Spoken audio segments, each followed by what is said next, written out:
Hotel അടച്ചിടേണ്ട സാഹചര്യത്തിലോട്ട് എത്തിയോ? അത് വരും ഉടനെ വരും. കാരണം ഈ ഒരാഴ്ചയേ ഉള്ളൂ ഗ്യാസ് തീരും.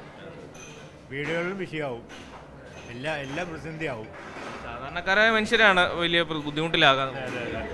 പശ്ചിമേഷ്യൻ സംഘർഷങ്ങൾ മൂലം നമ്മുടെ നാട്ടിലും പാചകവാതകത്തിന് വലിയ ലഭ്യതക്കുറവുണ്ടായിരിക്കുകയാണ്. ഇത് നമ്മുടെ നാട്ടിലെ സാധാരണക്കാരായ ഹോട്ടൽ മേഖലയെ വലിയ തോതിൽ ബാധിച്ചിരിക്കുന്ന ഒരു കാഴ്ച നമുക്ക് കാണാൻ കഴിയും. ഹോട്ടൽ ഉടമകൾ വലിയ പ്രതിസന്ധിയിലാണ്.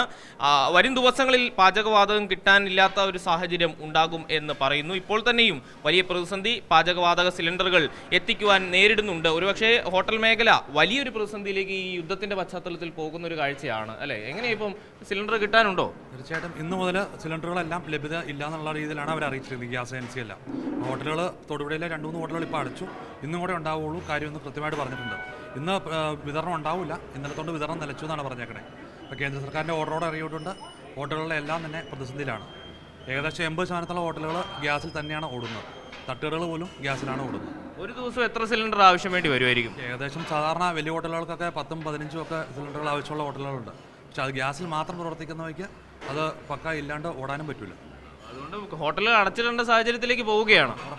ഉറപ്പായിട്ടും അടച്ചിടേണ്ട സാഹചര്യം തന്നെ ഉണ്ടാവും. ഭക്ഷ്യവസ്തുക്കളുടെ വില വർദ്ധിച്ചുകൊണ്ട് നമുക്കിതിനെ പ്രതിരോധിക്കാൻ കഴിയും. അങ്ങനെ വലിയ വില വർധനം അങ്ങനെയായിട്ട് വന്നിട്ടില്ല. എന്നാലും പച്ചക്കറിയൊക്കെ ഇപ്പോൾ വില കുറഞ്ഞിട്ടുണ്ട്.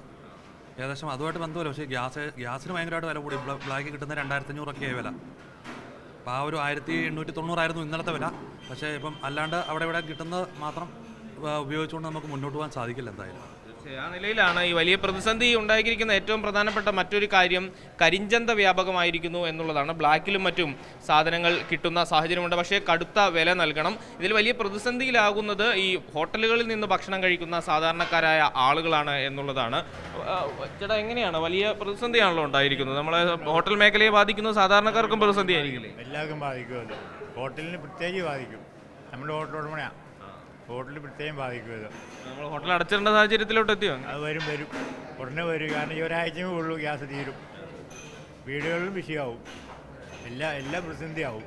സാധാരണക്കാരായ മനുഷ്യരാണ് വലിയ ബുദ്ധിമുട്ടിലാകാതെ. ചേട്ടാ, എങ്ങനെയാണ് ഈ ഗ്യാസ് സിലിണ്ടർ കിട്ടാനില്ല എന്നാണ് പറയുന്നത്? ഹോട്ടലുകൾ അടച്ചിടുന്ന ഒരു സാഹചര്യത്തിലേക്ക് പോകുമ്പോൾ ബുദ്ധിമുട്ടിലാവോ? സ്ഥിരമായും ഹോട്ടലിൽ നിന്ന് ഭക്ഷണം കഴിക്കുന്ന ആളാണോ? സ്ഥിരമായിട്ടില്ല, എന്നാലും മിക്കവാറും കഴിക്കണം. നമ്മൾ പണിയായിട്ട് ബന്ധപ്പെട്ട് വരുമ്പം ഹോട്ടലിൽ കയറി ഭക്ഷണം കഴിക്കുന്നതാണ്. അപ്പോൾ നമ്മളെ ശരിക്കും ബാധിക്കുന്നതാണ്.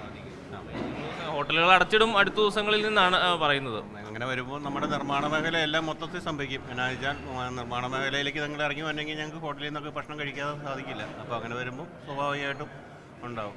തീർച്ചയായും അത് തന്നെയാണ്. ഹോട്ടലുകൾ അടച്ചിട്ടാൽ ഒരു മേഖലയെ മാത്രമല്ല, നമ്മുടെ നിർമ്മാണ മേഖല അടക്കമുള്ള പല തൊഴിൽ ഇടങ്ങളെയും അത് ബാധിക്കുന്ന രീതിയിലേക്ക് കാര്യങ്ങൾ പോകും. ഏറ്റവും വേഗത്തിൽ LPGയുടെ ഗ്യാസ് സിലിണ്ടറുകളുടെ ലഭ്യത ഉറപ്പാക്കണമെന്ന ആവശ്യമാണ് നാട്ടുകാരുടെ ഭാഗത്തുനിന്നും, പ്രത്യേകിച്ച് ഹോട്ടൽ ഉടമകളുടെ ഭാഗത്തുനിന്നും ഈ ഘട്ടത്തിൽ ഉയരുന്നത്. മീഡിയ 1 ഇടുക്കി.